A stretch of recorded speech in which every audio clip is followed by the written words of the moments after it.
Go to replace this switch. It doesn't look like it comes off of here, but it does. It's this bad boy right here. So what I'm going to do is I'm going to spray some PB Blast on here around it, and I'm going to show you how to pop that bad boy off. All right, check it out, guys. Here's our new one, genuine Mopar part. Got the old one and the new one, and that's all it does is when it just slides in, pops in. So you just pop it off of, you don't slide it off of, you just pop it off. It just catches those little ridges there. So all right, so we got our clutch switch right back here, all right, guys? We're going to go ahead and just give it a little pry action here.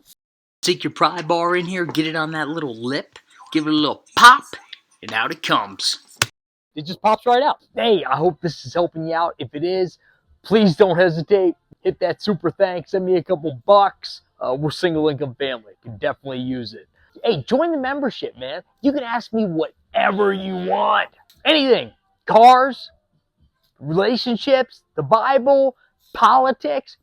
Dude, I will cover it all. As you go to put this in, you'll be able to see where the housing of the clutch master cylinder, it lines right up with these grooves here on the clutch switch. So here, we'll just go ahead and we'll apply some pressure and pop that in.